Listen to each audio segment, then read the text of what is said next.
Hello বন্ধুরা, কেমন আছো সবাই? প্রচন্ড গরমে নিশ্চয়ই প্রাণ ওষ্ঠাগত হয়ে গেছে। জানি, তাই এই দাবদাহ থেকে একটু মুক্তি দিতে আমরা রোমিং বার্ডসরা আবার চলে এসেছি একটা সম্পূর্ণ নতুন ব্লগ নিয়ে। আগের পর্বে আমরা তোমাদের কালিম্পং ঘুরে দেখিয়েছিলাম। যারা এখনো সেই ভিডিওটা দেখোনি তাদের জন্য ডেসক্রিপশন বক্সে লিঙ্ক দেওয়া আছে। তবে এই পর্বে আমরা তোমাদের কালিম্পং জেলারই অন্তর্গত আরও দুই শৈল শহর ঋষভ এবং লাভা ঘুরিয়ে দেখাবো। তাহলে চলো আর কথা না বাড়িয়ে শুরু করা যাক। তো ডে 3-তে আমরা কালিম্পংয়ের হোটেল অর্কিড থেকে বেরিয়ে কিছু সাইট সিং সেরে বেলা 12টা নাগাদ এসে পৌঁছলাম ঋষভের রিচ হোমস্টেতে। দূরত্ব 24 কিলোমিটার। এরপর আশেপাশের বেশ কয়েকটি হোমস্টে ঘুরে আমাদের হোমস্টের লনে দাঁড়িয়ে চা খেতে খেতে যখন সামনের দিকে তাকালাম তখন চোখ আটকে গেল, কারণ দূরের দিগন্ত বিস্তৃত কাঞ্চনজঙ্ঘা তখন দুহাত বাড়িয়ে যেন আমাদের ডাকছে। সত্যি এত কাছ থেকে কাঞ্চনজঙ্ঘা দেখার অভিজ্ঞতা এর আগে আমাদের কখনো হয়নি। আর এটাই হলো ঋষভের বৈশিষ্ট্য। ওয়েদার ভালো থাকলে এখান থেকে প্রায় 180 ডিগ্রি কাঞ্চনজঙ্ঘার রেঞ্জ দেখতে পাওয়া যায়। এমনকি সিকিমের একমাত্র প্যাকিয়ং এয়ারপোর্টের রানওয়েটিও এখান থেকে দেখা যায়। এরপর দুপুরের লাঞ্চ সেরে আমরা একটু অ্যাডভেঞ্চার করতে বেরোলাম। দুপাশে পাহাড়ি জঙ্গল আর মাঝে বোল্ডার ভর্তি পাহাড়ি রাস্তা দিয়ে বেশ অনেকখানি নিচে ট্রেক করে গিয়ে আমরা পৌঁছলাম স্থানীয় এক মন্দির দর্শন করতে, যার নাম স্তম্ভকেশ্বর মহাদেব মন্দির। অনেকটা নিচে হেঁটে আসার পর স্থানীয় এক গ্রামের ভেতর দিয়ে এই মন্দিরে প্রবেশ করতে হয়। মন্দিরের পাশেই রয়েছে একটি বিশাল বড় ফুটবল খেলার মাঠ। আর এই হলো মন্দিরের প্রবেশদ্বার। আমাদের হোমস্টে থেকে এখানে পৌঁছতে সময় লাগলো প্রায় 30 মিনিট মতো। নিচ থেকে কয়েকটি সিঁড়ি বেয়ে এই মন্দিরের ওপরে উঠতে হয়। আপনারা চাইলে এখানে পুজোও দিতে পারেন। এরপর মন্দির দর্শন করে আমরা আবার ফিরে চললাম আমাদের হোমস্টের উদ্দেশ্যে। তবে এবার আমাদের সময় লাগলো প্রায় 40 মিনিট মতো। এখানে আমরা তিতাপাতি নামক একরকম গাছের সন্ধান পেয়েছিলাম। মাথা ব্যথা, গ্যাস, গলা জ্বালা, বমি বমি ভাব ইত্যাদি নানান উপসর্গের জন্য এক তাৎক্ষণিক পাহাড়ি টোটকা হলো এই গাছের পাতা। এরপর কফি, চিকেন বারবিকিউ আর বনফায়ারের সাথে নাচে গানে হই হুল্লোড়ে আমাদের সন্ধ্যের আসরটা কিন্তু দারুণ জমে উঠেছিল। তবে সেই সঙ্গে প্রচণ্ড ঠান্ডা হাওয়াও দিচ্ছিল। তারপর রাত্রিবেলা হঠাৎ করেই গোটা ঋষভ শহরটাই কুয়াশার চাদরে ঢেকে গেল। আর সেই সঙ্গে আমরাও ডিনার সেরে পাড়ি দিলাম ঘুমের দেশে। ডে 4। এদিন ভোর 5:30 নাগাদ প্রচণ্ড ঠান্ডায় কাঁপতে কাঁপতে আমাদের হোমস্টের লনে দাঁড়িয়ে যখন কাঞ্চনজঙ্ঘাকে দেখলাম তখন আপনা থেকেই কয়েকটি কবিতার লাইন মনে পড়ে গেল। স্তব্ধ ভাস, রুদ্ধশ্বাস, বিমুগ্ধ বিমূঢ় বিস্ময়। স্লিপিং বুদ্ধা বা কাঞ্চনজঙ্ঘার এমন অপার্থিব সৌন্দর্য দেখার অভিজ্ঞতা আমি আপনাদের সাথে শেয়ার করলাম ঠিকই, কিন্তু ক্যামেরায় কতটা বোঝাতে পারলাম জানি না। মন চাইছিল এখানেই সারাক্ষণ সময় কাটিয়ে দিই, কিন্তু সে উপায় যে নেই, কারণ হাতে সময় বড়ই কম। তাই সকাল 9টার পরে স্নান এবং ব্রেকফাস্ট সেরে নিয়ে চেক আউট করে আমরা বেরিয়ে পড়লাম লাভার উদ্দেশ্যে। ঋষভ থেকে 6 মাইল হয়ে লাভার দূরত্ব 8 কিলোমিটার। সময় লাগে 45 থেকে 50 মিনিট মতো। তবে অনেকে কিন্তু পাহাড়ি রাস্তায় ট্রেক করেও ঋষভ থেকে লাভা যান, সেক্ষেত্রে দূরত্ব 4 কিলোমিটার। ধীরে ধীরে সেই ঘন পাইন জঙ্গলের ভেতর দিয়ে আমরা লাভার উদ্দেশ্যে এগিয়ে চললাম। বেলা 9:45 নাগাদ আমরা এসে পৌঁছলাম লাভার হোটেল মঞ্জুশ্রীতে, যেটি লাভা বাজারের কাছে অবস্থিত। একটা কথা বলতে ভুলেই গেছিলাম, ঋষভের রিচ হোমস্টে আর লাভার এই হোটেল মঞ্জুশ্রী একই মালিকানার অন্তর্গত। আর এই দু জায়গাতেই থাকা খাওয়া সহ প্রতিদিনের মাথাপিছু খরচ 1200 টাকা। তবে এই দু জায়গাতেই আপনারা ডাবল বেড এবং ট্রিপল বেডের সুবিধা পাবেন, এমনকি শীতকালে গরম জলের সুবিধাও পাবেন। এরপর রুমের ভেতর লাগেজ রেখে আমরা লাভা মনাস্ট্রি দর্শন করতে গেলাম, যেটির দূরত্ব আমাদের হোটেল থেকে পায়ে হেঁটে মাত্র 3 মিনিট। চলার পথে বেশ কিছু হোটেল, হোমস্টে, রেস্টুরেন্ট এবং অনেক গিফট শপ আমাদের চোখে পড়ল। এটি হলো মনাস্ট্রির মূল প্রবেশদ্বার। তিব্বতী ভাষায় এই মনাস্ট্রির নাম কাগিও থেকচেনলিং মনাস্ট্রি। সকাল 5:30 থেকে বিকেল 5:30 পর্যন্ত দর্শনার্থীদের জন্য খোলা থাকে এই মনাস্ট্রি। গেট দিয়ে ঢুকে বাঁদিকের রাস্তা দিয়ে সুন্দর প্রাকৃতিক দৃশ্য দেখতে দেখতে আমরা ওপরে মনাস্ট্রির দিকে উঠে গেলাম।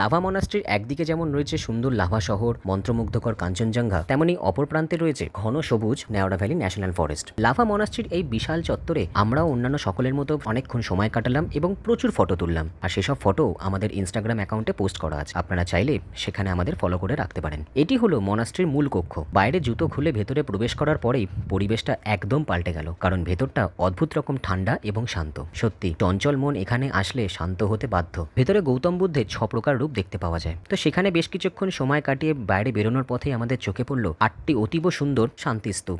সেগুলিকে দেখতে দারুণ লাগছিল। আর এই শান্তিস্তূপের পাশেই রয়েছে আরও একটি প্রেয়ার হল, যেখানে অনেকগুলি প্রেয়ার হুইল ছিল। পিছনে লাভা শহরকে দেখা যাচ্ছে আর রত্না মনের আনন্দে প্রেয়ার হুইল ঘুরিয়ে যাচ্ছে।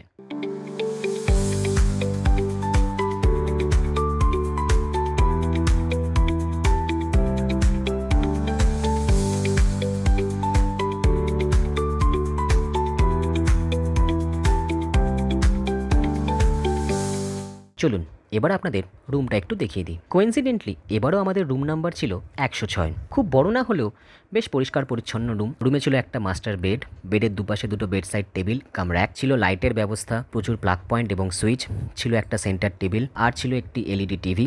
এছাড়া রুমের সাথে ছিল অ্যাটাচড বাথরুমও। বাথরুমের পাশের জানলা দিয়ে ভিউটা মোটামুটি এরকম। বাথরুমটিও বেশ বড় এবং পরিষ্কার পরিচ্ছন্ন। সেখানে ছিল western commode, shower, geyser, basin, rack, আর ছিল একটা ছোট আয়না। বেডের পাশের জানলাটি দিয়ে বাইরের ভিউটি ছিল অসাধারণ। সামনে তাকালেই দেখতে পাওয়া যায় ওয়াটার রিজার্ভ সেন্টার, যেখান থেকে গোটা লাভা শহরেই জল সরবরাহ করা হয়। দূরের পাহাড়ের মাথায় তখন কুয়াশা ঢেকে গেছে, আর বাঁদিকে তাকালেই দেখতে পাওয়া যায় লাভা মনাস্ট্রিকে। এরপর আমরা একটু আশপাশটা ঘুরে দেখতে লাগলাম। প্রথমেই আমরা গেলাম লাভা বাস স্ট্যান্ড কাম ট্যাক্সি স্ট্যান্ডের কাছে। এখানে একটি খুব সুন্দর বিষ্ণু মন্দির রয়েছে, আর মন্দিরের ঠিক উল্টো প্রান্তেই রয়েছে লাভা ট্যাক্সি ড্রাইভার্স ওয়েলফেয়ার অ্যাসোসিয়েশনের অফিস, আর এর পাশেই রয়েছে লাভা বাস স্ট্যান্ড। কালিম্পং বা শিলিগুড়ি থেকে যদি আপনারা বাসে লাভা আসতে চান তাহলে এখানেই আপনাদের নামতে হবে। তবে লাভার নিয়ারেস্ট রেলওয়ে স্টেশন হলো নিউমাল জাংশন। শিয়ালদা থেকে সন্ধ্যে 8:30 কাঞ্চনকন্যা এক্সপ্রেসে সকালবেলার নিউমাল জাংশনে নেমে সেখান থেকে মাথাপিছু 250 বা 300 টাকার বিনিময়ে শেয়ার গাড়িতে অথবা 3 থেকে 3,500 টাকার বিনিময়ে গাড়ি রিজার্ভ করে আপনারা সোজা চলে আসতে পারেন লাভাতে। দূরত্ব মাত্র 34 কিলোমিটার, সময় লাগে 1 ঘন্টা মতো। লাভা ট্যাক্সি স্ট্যান্ড থেকে আপনারা সমগ্র উত্তরবঙ্গ, সিকিম, এমনকি লাভার আশেপাশে বিভিন্ন জায়গায় সাইট সিইং করার জন্য শেয়ার গাড়ি পেয়ে যাবেন। এই অফিস থেকেই আপনাদের সমস্ত গাড়ি বুকিং করতে হবে। আর এটি হলো লাভার ওয়াচ টাওয়ার, যেটি এখানকার মেন ল্যান্ডমার্ক। আর এই ওয়াচ টাওয়ারের ডান দিকের রাস্তা দিয়ে নিচে নেমে গেলেই হলো লাভা বাজার, আর এই রাস্তাতেই দুপাশে রয়েছে প্রচুর হোটেল। চলুন এবার আপনাদের লাভা বাজারটা একটু ঘুরিয়ে দেখাই।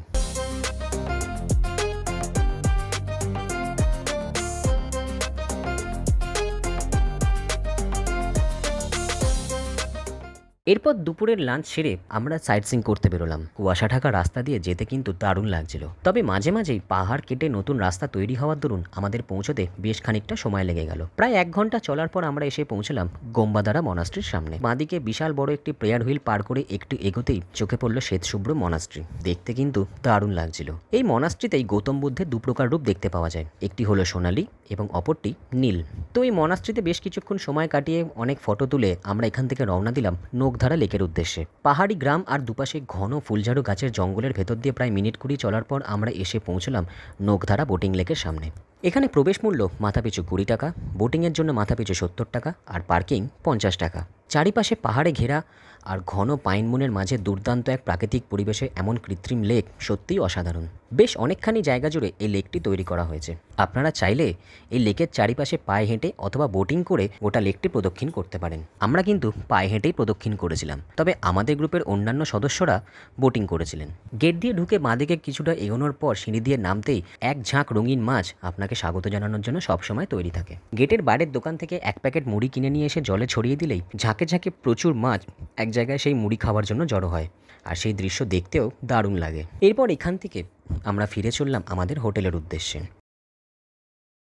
সকাল 9:30 নাগাদ আমরা ব্রেকফাস্ট সেরে রওনা দিলাম 8 কিলোমিটার দূরে নেওড়া ভ্যালি ন্যাশনাল ফরেস্টের ভেতর অবস্থিত কোলাখামের উদ্দেশ্যে। এই নেওড়া ভ্যালি ন্যাশনাল ফরেস্টের প্রবেশ মূল্য গাড়ি পিছু 120 টাকা। পাইন, ফার, ওক ইত্যাদি নানান পাহাড়ি গাছের ঘন জঙ্গলের ভেতর দিয়ে বোল্ডার ভর্তি রাস্তা দিয়ে আমাদের গাড়ি ধীরে ধীরে এগিয়ে চলল কোলাখামের উদ্দেশ্যে।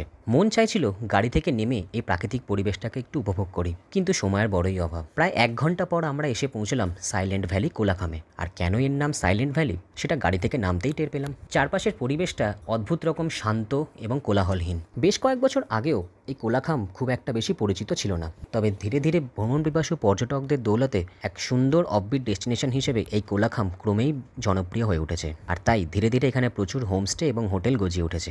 তাই 1 দিন বা 2 দিনের ছুটিতে আপনারা এই কোলাখামে এসে থাকতেই পারেন। এখানকার শান্ত মনোরম কোলাহলহীন পরিবেশ, নাম না জানা প্রচুর পাহাড়ি পাখির কলরব এবং নয়নাভিরাম কাঞ্চনজঙ্ঘার দৃশ্য আপনাদেরকে হতাশ করবে না। কোলাখামে বেশ কিছুক্ষণ সময় কাটিয়ে আমরা এগিয়েছিলাম ছাঙ্গে ফলস দেখতে। এখান থেকে দূরত্ব মাত্র 6 কিলোমিটার। এই ছাঙ্গে ফলসটি কিন্তু পাহাড়ের একদম নিচে ঘন জঙ্গলের মধ্যে অবস্থিত, তাই গাড়ি আপনাদের যেখানে নামিয়ে দেবে সেখান থেকে পাহাড়ি পথে প্রায় 1 কিলোমিটার আপনাদের নিচে ট্রেক করে যেতে হবে। হাঁটুর ব্যথা, কোমরের ব্যথা বা অন্যান্য শারীরিক সমস্যা থাকলে এখানে না যাওয়াই ভালো, কারণ পাহাড়ি দুর্গম পথে যেমন আপনাদের ট্রেক করে কষ্ট করে নিচে যেতে হবে, ওঠার সময় কষ্টটা কিন্তু হবে তার দ্বিগুণ।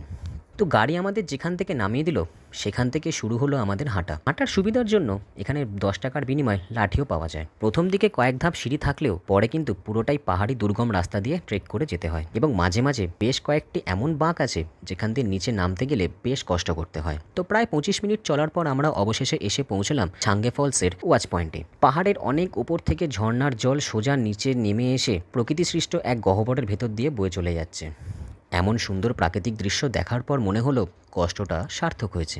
ঝর্ণার জল যেখানে নিচে এসে আছড়ে পড়ছে আমরা কিন্তু সেখান অবধি পৌঁছে গেলাম। তবে অনেকেই ওয়াচ পয়েন্ট থেকে সেখানে যেতে চান না, কারণ সেখানে যাওয়ার জন্য কোনো রাস্তা বা সিঁড়ি নেই। ভেজা শ্যাওলা ধরা স্যাঁতস্যাঁতে পাথরের ওপর দিয়ে খুব সন্তর্পণে ধীরে ধীরে সেখানে পৌঁছতে হয়। এখানে জল কিন্তু একদম বরফের মতো ঠান্ডা। এখানে বেশ কিছুক্ষণ সময় কাটিয়ে প্রচুর মজা করে ফটো তুলে আমরা আবার ওপরে ওঠার জন্য হাঁটতে শুরু করলাম। তবে এবার আমাদের সময় লাগলো প্রায় 35 মিনিট মতো, আর কষ্টটাও হলো একটু বেশি। এদিন সন্ধেবেলা আমাদের লাভার হোটেলেই রত্নার বার্থডেটা কিন্তু দারুণভাবে সেলিব্রেট করা হলো। এদিন ভোর 3:30 নাগাদ আমরা প্রচণ্ড ঠান্ডায় কাঁপতে কাঁপতে ঘুম থেকে উঠে পড়লাম, কারণ নেওয়াডা ভ্যালি ন্যাশনাল ফরেস্টের হাইয়েস্ট পয়েন্ট রাচেলা পিক থেকে সানরাইজ দেখার আমরা একটা প্ল্যান করেছিলাম। এটি কিন্তু আমাদের ট্যুর প্যাকেজের মধ্যে ছিল না। সেই মতো আমরা আগের দিনই লাভা ট্যাক্সি স্ট্যান্ড থেকে 1200 টাকার বিনিময়ে একটি গাড়ি বুক করে রেখেছিলাম। ভোর 4:20 নাগাদ আমরা মাত্র 7 জন গাড়িতে রওনা দিলাম র্যাচেলা পিকের উদ্দেশ্যে। প্রচণ্ড ঠান্ডায় রাতের অন্ধকারে ঘন জঙ্গলের ভেতর দিয়ে র্যাচেলা পিক পৌঁছানোর অভিজ্ঞতাটা ছিল দারুণ, কিন্তু দুঃখের বিষয় আমরা সেই দৃশ্য আপনাদের দেখাতে পারলাম না। সকাল 5:30 নাগাদ আমরা এসে পৌঁছলাম র্যাচেলা পিকের সানরাইজ পয়েন্টে। চারপাশটা নিঝুম এবং ঘন অন্ধকার। এই নেওয়াডা ভ্যালি ন্যাশনাল ফরেস্টে বিরল প্রজাতির রেড পান্ডা দেখতে পাওয়া যায়, কিন্তু রাতের অন্ধকারে তার দেখা পাওয়া সত্যিই দুষ্কর। প্রায় 40 মিনিট অপেক্ষা করার পর অবশেষে আমরা সেই মহেন্দ্রক্ষণের সাক্ষী হলাম। ধীরে ধীরে আকাশের রং বদলে যেতে শুরু করলো, আর ডিমের কুসুমের মতো রক্তিম সূর্যও ক্রমেই প্রস্ফুটিত হতে লাগলো। ভাগ্য সহায় থাকলে রাচেলা পিকের এক পাশে যখনই সূর্যোদয় হয় তখনই অপর পাশে শ্বেতশুভ্র কাঞ্চনজঙ্ঘা সোনালি আভায় চারপাশ আলোকিত করে তোলে। কিন্তু আকাশে মেঘ থাকার দরুন আমরা সেই দৃশ্য দেখতে পারলাম না। কথায় কথায় বলতে ভুলেই গেছিলাম, এদিনই কিন্তু আমাদের ট্যুরের শেষ দিন ছিল। তাই হোটেলে ফিরেই তড়িঘড়ি সব গুছিয়ে নিয়ে স্নান ব্রেকফাস্ট সেরে নিয়ে সকাল 9:30 নাগাদ চেক আউট করে আমরা বেরিয়ে পড়লাম এনজেপি স্টেশনের উদ্দেশ্যে। পাপড়খেতি, ডামডিম, গরুবাথান, ওদলাবাড়ি, গাজলডোবা হয়ে এনজেপি পৌঁছতে আমাদের সময় লাগলো প্রায় 3 ঘন্টা মতো। তবে মাঝে গরুবাথানের কাছে গোডরিকের চা বাগান আমরা ঘুরে দেখলাম। এরপর এনজেপি স্টেশনের বাইরে যে কল্পনা হোটেল থেকে আমরা প্রথম দিন ব্রেকফাস্ট সেরে যাত্রা শুরু করেছিলাম, সেখান থেকে লাঞ্চ সেরে নিয়ে বিকেল 5:30টার ফিরতি উত্তরবঙ্গ এক্সপ্রেসে আমরা রওনা দিলাম আমাদের বাড়ির উদ্দেশ্যে। তো রোমিং বার্ডসদের প্রথম ভ্রমণ পর্ব এখানেই শেষ হলো। ভিডিওটা ভালো লাগলে অবশ্যই লাইক, কমেন্ট আর শেয়ার করে দেবেন। আর চ্যানেলে যদি নতুন হয়ে থাকেন তাহলে অবশ্যই চ্যানেলটা সাবস্ক্রাইব করে পাশের বেল নোটিফিকেশনটা অন করে দেবেন, কেমন? কারণ আপনাদের ভালোবাসা এবং পাশে থাকা আমাদের আগামী দিনে এগিয়ে চলার জন্য খুব জরুরি। তাই সঙ্গে থাকুন, দেখতে থাকুন। এরপর নতুন কোনো জায়গার নতুন কোনো অভিজ্ঞতা নিয়ে আবার আপনাদের সঙ্গে দেখা হবে খুব তাড়াতাড়ি। ততক্ষণের জন্য টাটা।